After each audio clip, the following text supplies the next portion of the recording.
Start करते हैं आज से नया टॉपिक जिसका नाम है कोऑर्डिनेट ज्योमेट्री यानी कि निर्देशांक ज्यामिति, जिसको हमने क्लास 9th में पढ़ रखा है एक बार, ठीक है ना। लेकिन उसके हम लोग ने केवल बेसिक स्टार्टिंग पढ़ रखी है। यहाँ पे हम लोग को कुछ फॉर्मूलेज वगैरह पर भी ध्यान देना है, ठीक है। तो जो क्लास 9th में पढ़ रखा था उसको एक बार रिवाइज करने के लिए हम लोग करते हैं स्टार्ट। तो सबसे पहले जानते हैं कि हम लोग किसी पॉइंट को अगर हम लोग को प्लॉट करना है तो दो परपेंडिकुलर लाइंस की रिक्वायरमेंट होती है, ठीक है ना। यानी कि दो लंबवत रेखाओं की आवश्यकता होती है किसी एक बिंदु को प्रदर्शित करने के लिए कि उस बिंदु की पोजीशन यानी कि स्थिति कहाँ पर है। तो सपोज दैट मैं मानता हूँ कि यहाँ पर एक कोई पॉइंट P है, ठीक है ना। तो ये सबसे पहली चीज़ तो क्या है, पॉइंट P है, ये बिंदु P है और कहाँ पर है, इन दो लंबवत रेखाओं में कहीं पर रखा हुआ है, ठीक है ना। तो सबसे पहले तो किसी पॉइंट को प्लॉट करने के लिए हमें दो लंबवत रेखाओं की आवश्यकता पड़ती है। इन्हीं को हम लोग क्या कहते हैं, कोऑर्डिनेट एक्सिस।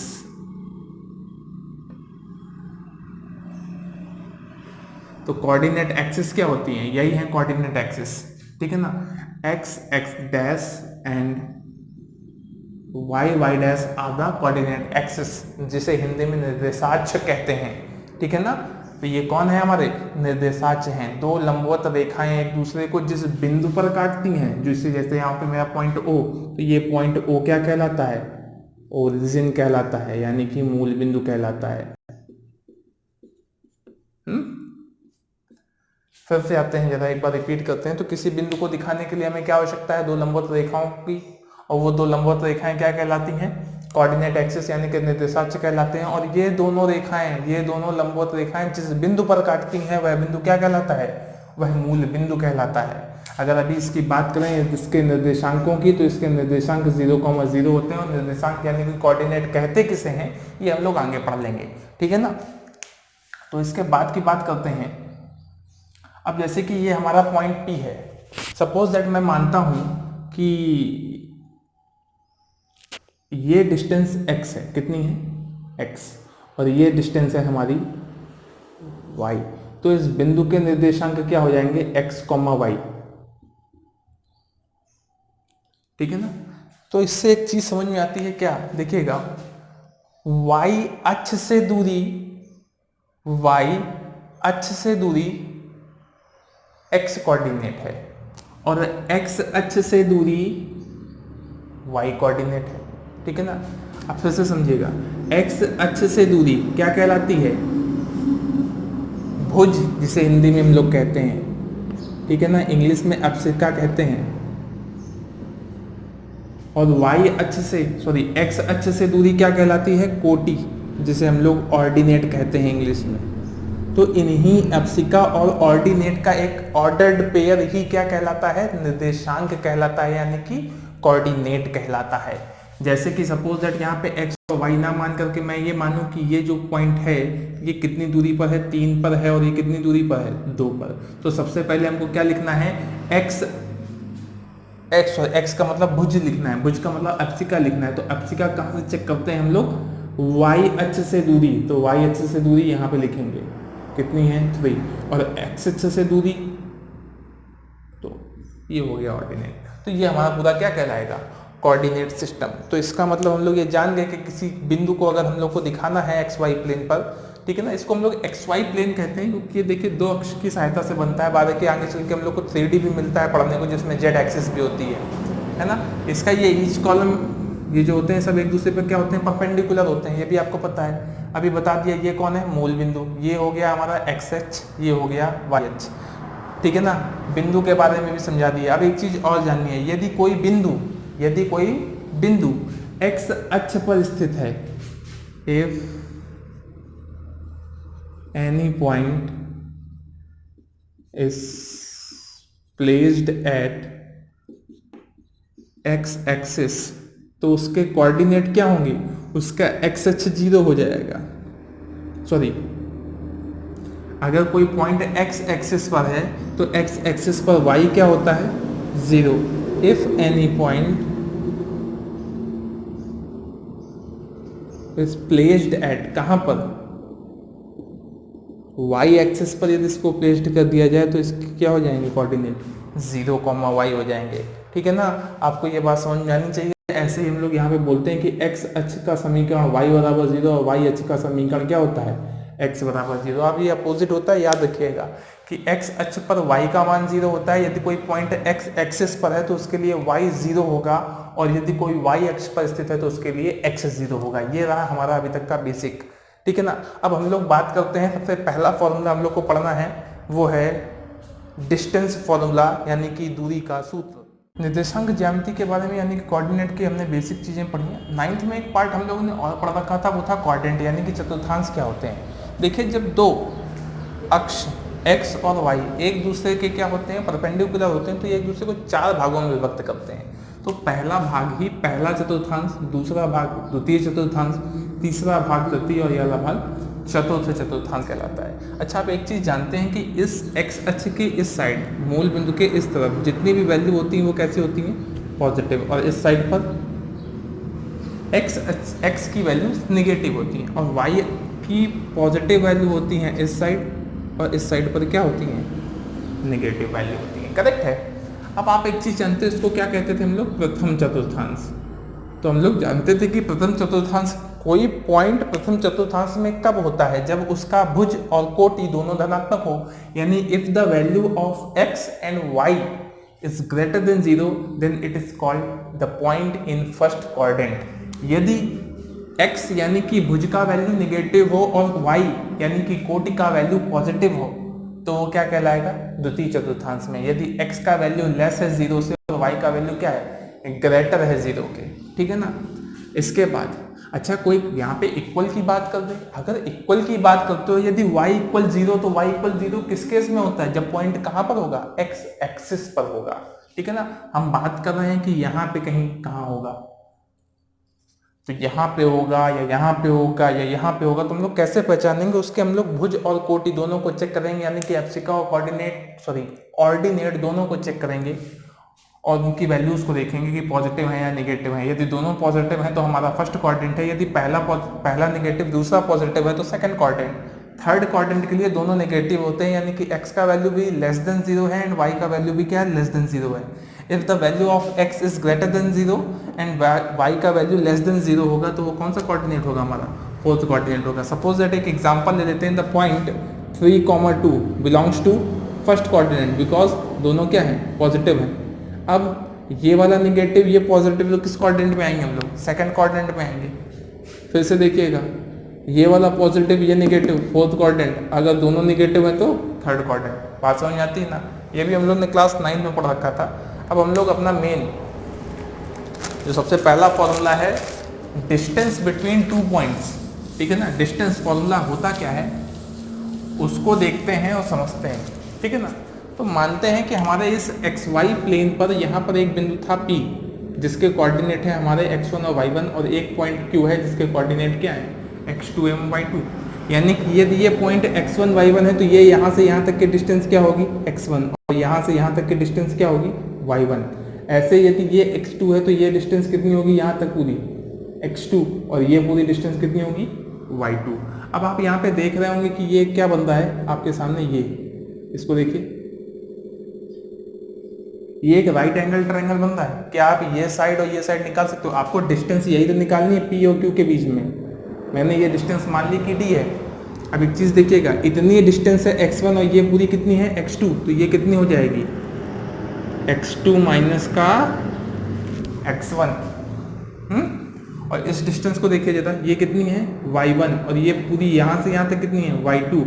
इसलिए क्या लिखते हैं हम लोग, y2 माइनस का y1, यानी कि ये डिस्टेंस। अगर हम इसको Q बोल रहे हैं, ये P है और इसको मैंने M बोल दिया, तो आप एक तरीके से यहाँ से ये पाओगे कि PM जो है वो क्या है, x2 माइनस का x1 है, और QM क्या है, y2 माइनस का y1। And triangle PQM is right angle triangle. तो देखिए यहाँ पे क्या हो जाएगा, PQ का स्क्वायर बराबर PM का स्क्वायर प्लस QM का square. So PQ equal to क्या हो जाएगा, अंडर रूट के अंदर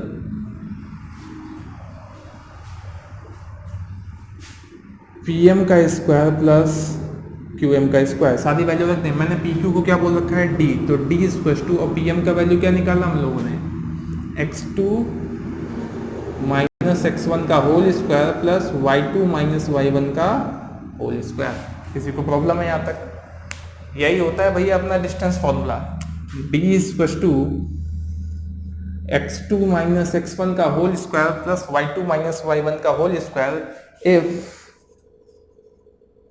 x1 y1 and x2 y2 और two coordinate of point P and Q, ठीक है ना। यदि P और Q के निर्देशांक x1 y1 और x2 y2 हैं तो दो बिंदुओं के बीच, इन दो बिंदुओं के बीच की दूरी हमेशा क्या होगी, x2 माइनस x1 का whole square plus y2 minus y1 का होल स्क्वायर। ये रहा आपका डिस्टेंस फॉर्मूला, ठीक है ना। इसके बाद अच्छा यहीं पे हम लोग एक केस पढ़ते हैं, ठीक है ना। वो केस क्या है, डिस्टेंस फ्रॉम ओरिजिन, यानी कि मूल बिंदु से दूरी। कहां से?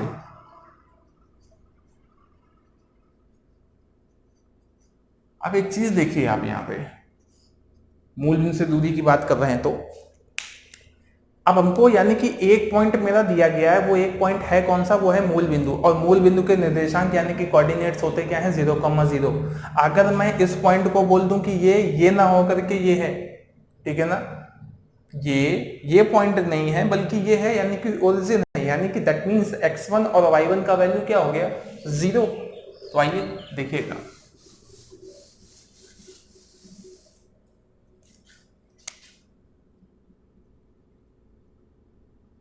x1 बराबर भी 0 हो जाएगा और y1 बराबर भी 0। और डिस्टेंस फॉर्मूला अभी आपने क्या पढ़ रखा है, x2 माइनस x1 का whole square plus y2 minus y1 का होल स्क्वायर। आप यहाँ पे वैल्यू रखते जाएं,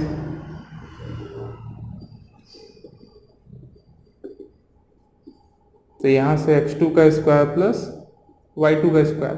यहाँ पे एक फॉर्मूला कोई जरूरी नहीं है, ये भी हो सकता है,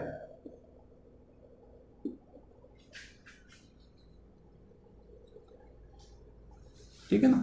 इन दोनों में कोई भी फॉर्मूला हो सकता है। ये बात समझ में आई सभी को, ठीक है ना।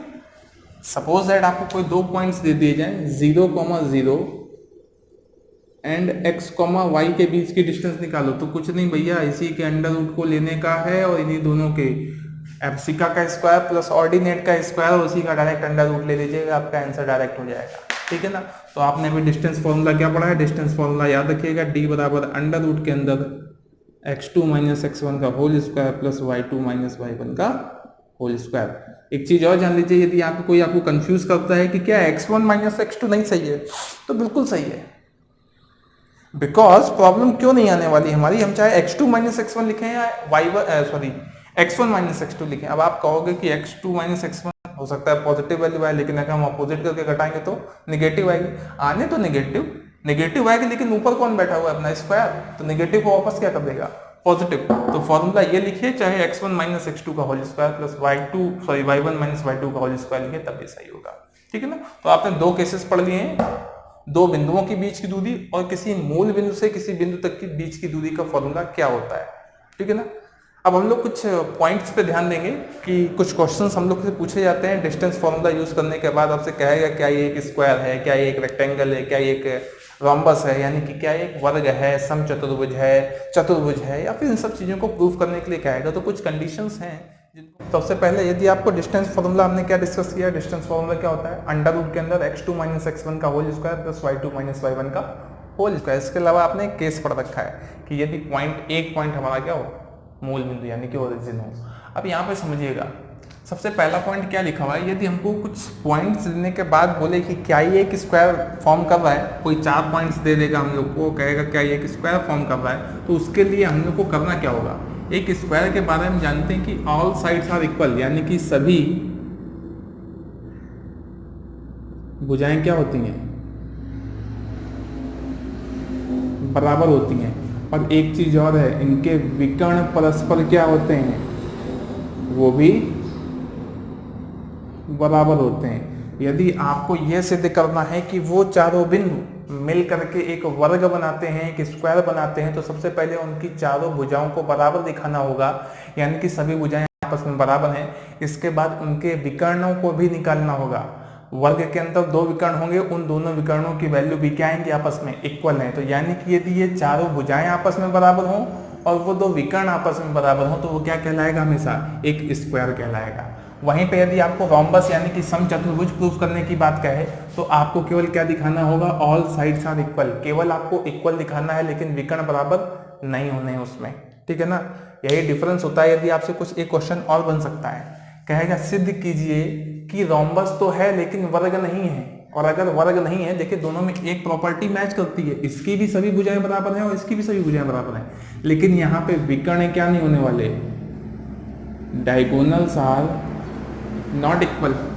अगर विकर्ण बराबर नहीं है तो रोम्बस, और यदि विकर्ण बराबर हो गए तो वर्ग, ठीक है ना।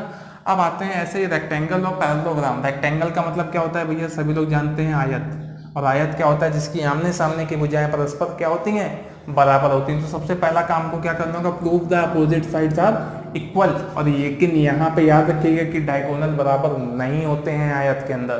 तो आपको यदि आयत प्रूव करके लाना है, तो सबसे पहले क्या करना होगा, उन चारों भुजाओं को निकालेंगे, उनमें से उनकी आमने सामने वाली भुजाएं बराबर हों और उनके विकर्ण जो दो होंगे वो आपस में बराबर नहीं होने चाहिए। और अगर आपको पैरेललोग्राम प्रूफ करना है, तो केवल क्या करना है कि उनकी आमने सामने की भुजाएं आपकी अगर बराबर आ जाती हैं, यानी कि opposite sides are equal, then it is called as parallelogram. लेकिन आप याद रखिएगा, डायगोनल क्या होने चाहिए इसमें, यहाँ पे आएंगे आपके डायगोनल इक्वल होंगे। अगर इक्वल होंगे तो अभी वो पैरेललोग्राम हो जाएगा। लेकिन आपको अगर क्वेश्चन में पैरेललोग्राम प्रूफ करना है, तो केवल आप इतना दिखा दो बस बहुत है। लेकिन अगर क्वेश्चन में ये भी कहे कि देखो तो आयत नहीं है, और अगर नहीं है तो इसका यहाँ पे क्या हो जाएगा, यस, ठीक है ना। बात समझ में आती है। आइए अब हम लोग कुछ क्वेश्चंस उठाते हैं डिस्टेंस फॉर्मूले के, एक दो क्वेश्चन के और। अच्छा, एक बात और है, वो है कोलिनियर प्रूफ करना, ठीक है ना। कोलिनियर को हिंदी में समरेख कहते हैं। सपोज दैट ये 3 पॉइंट्स हैं मेरे पास, ठीक है ना, अच्छे से समझिएगा। ये 3 पॉइंट ए बी एंड सी कहा जाए, ये तीनों पॉइंट्स कोलिनियर हैं, यानी कि एक ही रेखा में है। तो हम क्या करें, ए से सी तक की डिस्टेंस निकालें। That means A C equal to A B plus B C. यदि ये आपस में बराबर निकल के आता है, तो ये तीनों पॉइंट्स क्या कहलाएंगे, कोलिनियर कहलाएंगे। इस बात को फिर से मैं एक्सप्लेन कर दूं कि यदि 3 पॉइंट्स हैं, तो ए से सी तक की डिस्टेंस निकाल लेंगे। यदि यहाँ पे पॉइंट दिया गया, यहाँ पे पॉइंट दिया गया है, तो सबसे पहले इन दोनों से बीच क्या करेंगे, हम लोग डिस्टेंस फॉर्मूला यूज करके ए सी निकाल लेंगे। जैसे ही ए सी आ जाएगा, फिर हम ए बी निकालेंगे और बी सी निकालेंगे। यदि A B plus B C करने पर पुनः हमको ए सी प्राप्त हो जाता है, तो ये तीनों पॉइंट्स क्या हो जाएंगे, कोलिनियर कहलाएंगे। एक ये मेथड है। इसके बाद अभी हम लोग आगे पढ़ते हैं, ट्राइंगल का एक फॉर्मूला पढ़ेंगे, एरिया ऑफ ट्राइंगल, वहां से भी इस बात को प्रूव कर सकते हैं, ठीक है ना। तो आते हैं हम लोग कुछ क्वेश्चंस पे ध्यान देते हैं।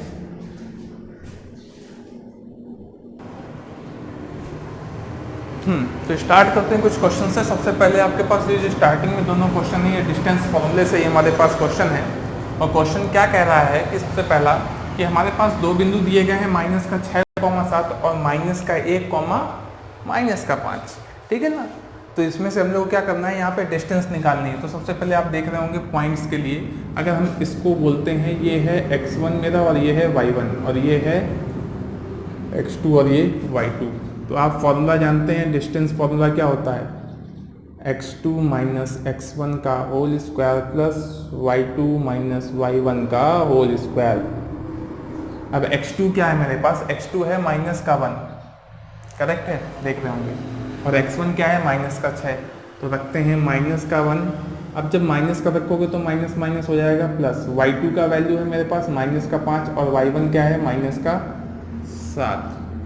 देखिए 6 में से 1 गया तो आया 5, 5 का स्क्वायर 25 और 7 5 12, 12 का स्क्वायर कितना हो जाएगा, 144 और 100 इसको आप जोड़ेंगे तो आएगा 169 मीन्स 13 यूनिट, ठीक है ना। यही इसका आंसर होगा। यानी कि इन दो बिंदुओं के बीच की दूरी कितनी है, 13 है, ठीक है ना, 13। कोई डाउट। नेक्स्ट क्वेश्चन बताते हैं, क्या लिखा हुआ है फिर से। अपने पास फॉर्मूला तो यही है।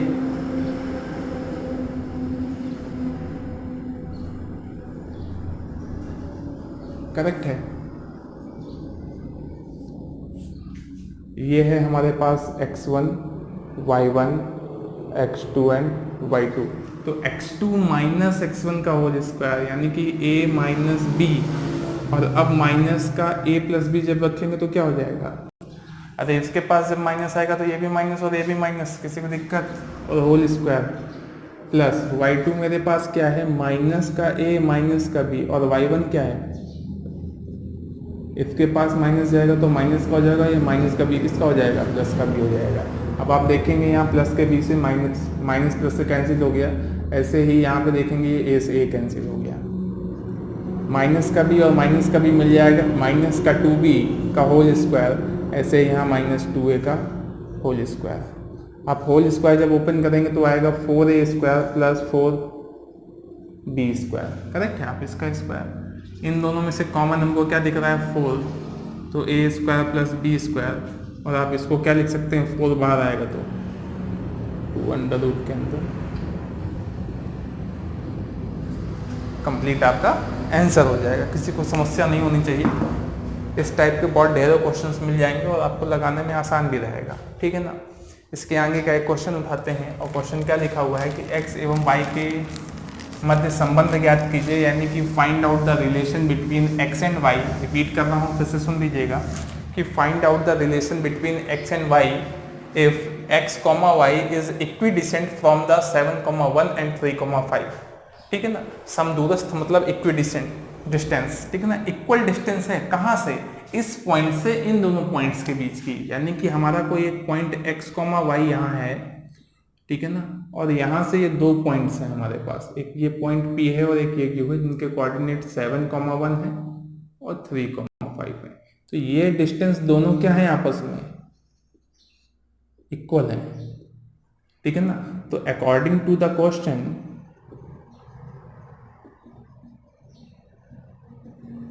कह रहा है d1 इक्वल टू d2। आप d1 के लिए भी फॉर्मूला लगाएंगे,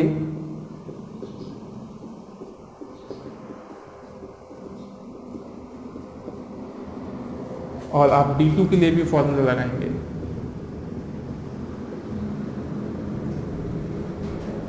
करेक्ट है। अब यहाँ के लिए आप देखिए, सपोज दैट ये हो गया आपका x1 y1 और ये हो गया x2 y2। तो सबसे पहले इसमें लगा लें।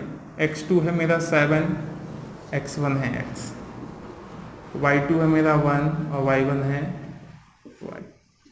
ऐसे यहाँ पे आ जाइए, x2 है 3 और y2 है मेरा 5। देखिए स्क्वायर ऑन बोथ साइड कर देंगे तो आपका ये हट जाएगा। 7 माइनस एक्स का होल स्क्वायर प्लस 1 माइनस का वाई का होल स्क्वायर बराबर 3 माइनस एक्स का whole square plus 5 minus y का होल स्क्वायर। आप यहाँ पे होल स्क्वायर खोल सकते हैं, 7 का स्क्वायर और x का एक्स स्क्वायर, और 7 दूना 14x प्लस 1 प्लस का वाई स्क्वायर माइनस का 2y, 3 का स्क्वायर हो जाएगा 9 प्लस का एक्स स्क्वायर 3 दूना 6x, 5 का स्क्वायर हो गया 25 प्लस वाई स्क्वायर माइनस का 10y। अब ये देखिए एक्स स्क्वायर से एक्स स्क्वायर कैंसिल हो गया, वाई स्क्वायर से वाई स्क्वायर कैंसिल हो गया। 25 और 9 कितना होता है हमारे पास? 34। यहाँ पे देखिए 49 और एक ये कितना हो गया हमारे पास? 50। 14x और ये कितना हो गया हमारे पास? माइनस का 2y।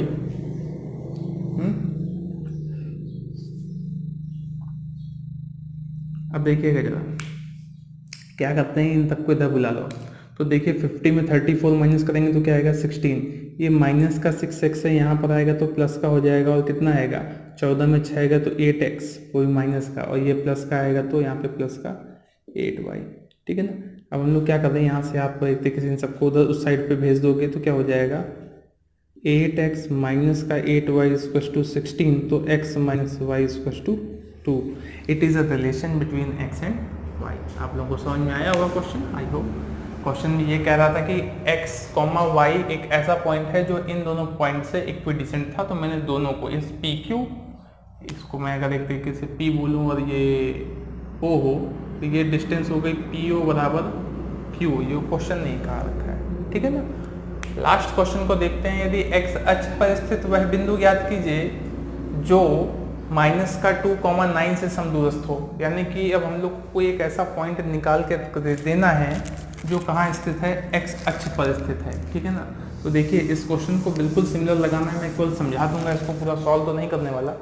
कह रहा है x अक्ष पर स्थित, यानी कि ये जो पॉइंट है वो कहाँ है, x एक्सिस पर लाई कर रहा है। अगर x एक्सिस पर लाई कर रहा है तो आपको पता है x एक्सिस पर y का वैल्यू क्या होता है, 0। तो अब देखिए आपके पास जो पॉइंट हैं वो दोनों तो गिवन है, क्या क्या है आपके पास, 2, -5 और -2,9। ये जो पॉइंट है ये क्या है आपका, x, 0। अब आप फिर से एक बार इसके लिए डिस्टेंस फॉर्मूला, एक बार इसके लिए डिस्टेंस फॉर्मूला, दोनों को इक्वल कर देंगे, वहां से क्या निकल आएगा, x, और वो वापस यहाँ उठा करके रख दीजिएगा, आपको क्या मिल जाएगा, पॉइंट मिल जाएगा। आज की क्लास में इतना ही होगा। इसके आगे हम लोग को 3 चीज़ें मेन पढ़नी है। सबसे पहले हम लोग इसमें डिवीजन फॉर्मूला यानी कि विभाजन सूत्र पढ़ेंगे, और उसमें भी इंटरनल और एक्सटर्नल दोनों होता है, अंतर विभाजन एवं बाह्य विभाजन। इसके बाद पार्ट आएगा हम लोगों का एरिया ऑफ ट्राइंगल, यानी कि त्रिभुज का क्षेत्रफल निकालने का। यदि आपको 3 पॉइंट्स दिए गए होंगे x1, y1, x2, y2, x3, y3, तो त्रिभुज का क्षेत्रफल कैसे निकालते हैं। चतुर्भुज का क्षेत्रफल भी पूछा जाता है, ठीक है ना। इसके अलावा इसी में हमने सबसे इंपॉर्टेंट बात कही थी, वो जो समरेखी वाली बात है वो भी यहाँ पर आ जाएगी। इतना ही है, ज़्यादा बड़ा सिलेबस नहीं है इस चैप्टर का। मे बी अप्रॉक्स कल की क्लास में विभाजन और उसके बाद ट्राइंगल, इसमें भी 3 क्लासेस आपकी लगेंगी, सफिशिएंट है। Thank you.